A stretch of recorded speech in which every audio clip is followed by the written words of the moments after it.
आप सभी भारत संचार निगम लिमिटेड के अधिकारियों को, कर्मचारियों को BBOA CHQ की ओर से हार्दिक नमस्कार। आज सबके लिए एक बहुत अच्छी खबर मैं लेके आ रहा हूं। आप कृपया जो है वीडियो को स्किप ना करें।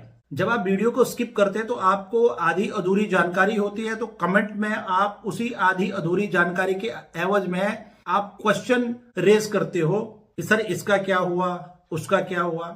इन सब बातों को से बचने के लिए आप कृपया वीडियो को पूरा देखें, शेयर करें, लाइक करें, कमेंट करें और नोटिफिकेशन बेल को ऑन करें, जिससे मेरी वीडियो जैसे ही आपके इशू के रिगार्डिंग आए, BSNL के अधिकारियों के संबंधित आए, BSNL से संबंधित आए, तो आप लोगों तक नोटिफिकेशन जरूर पहुंचे। तो मैं इस महत्वपूर्ण इशू पे मैं आपसे चर्चा करना चाहता हूं कि अभी 4-10 अक्टूबर में ही कुछ पेंशनर एसोसिएशन के पदाधिकारी DOT में मेंबर सर्विसेज से मिले पेंशन रिवीजन के मामले में, और उन्होंने जो है PB कैट दिल्ली का जो जजमेंट पेंशनर के हक में आया है उसके ऊपर चर्चा की, और उन्होंने मेंबर सर्विसेज को स्पष्ट तौर पे बताया कि जो DOT द्वारा लगातार नियम 37A और उप नियम 4 के आधार पर BSNL MTNL के एब्जॉर्ब एम्प्लॉइज को केंद्रीय सरकार का कर्मचारी या अधिकारी नहीं मानते थे,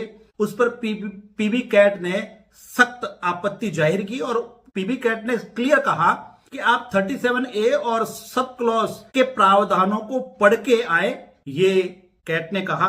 और ये सारी बातें माननीय मेंबर सर्विस से वार्तालाप हुई, तो जिसके परिणाम स्वरूप BSNL MTNL सरकार में DOT कर्मचारी का विलय हुआ, मींस अब्सॉर्ब हुआ।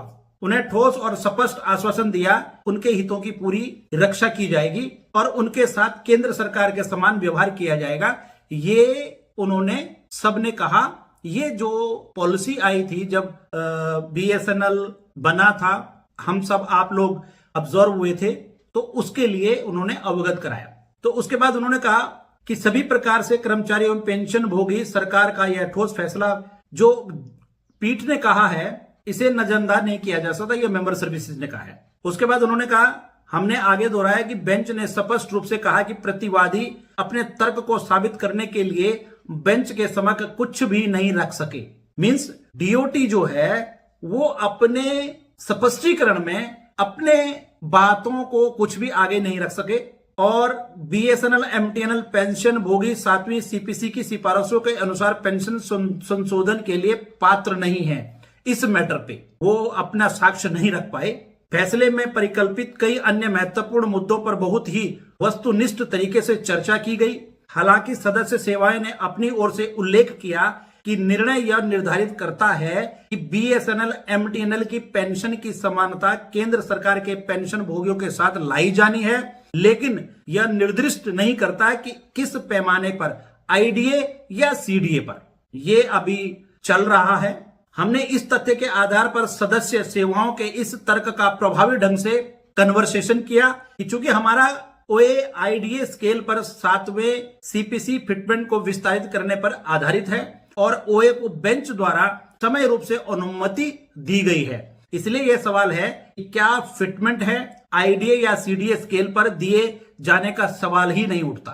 तथ्य यह है कि हमारे OA को इसकी समानता से अनुमति दी गई है, इसमें कोई अस्पष्टता नहीं है कि वे 7वें CPC फिटमेंट को केवल IDA स्केल पर ही बढ़ाया जाना है।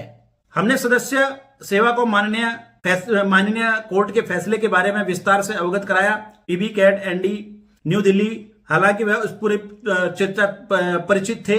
हमने विशेष रूप से उस तर्क पर जोर दिया कि जो DOT द्वारा लगातार आगे बढ़ाया गया था, नियम 37A उप नियम 4 के आधार पर BSNL MTNL के जो एब्जॉर्ब एम्प्लॉय हैं केंद्रीय सरकार के नहीं है, ये PB कोर्ट ने सिरे से खारिज कर दिया कि नहीं, ये भारत सरकार के ही एम्प्लॉइज हैं। तो अब जो है इसके ऊपर कार्य प्रगति पर है और बहुत जल्द आप लोगों के समक्ष ये मामला DOT ने अपने लीगल ओपिनियन के लिए भेजा हुआ है, और जितने भी पेंशनर्स एसोसिएशन ने, जिसने PB कैट दिल्ली में केस डाला हुआ था, उस दिल्ली कैट के जजमेंट के एवज में कैविएट भी फाइल की हुई है कि कल की डेट में अगर DOT अगर आगे लीगल ओपिनियन लेकर आगे अगर जाता है तो हमारी बातों को सुने बिना किसी प्रकार का निर्णय कोर्ट नहीं देगी। तो इसमें यही है कि सरकार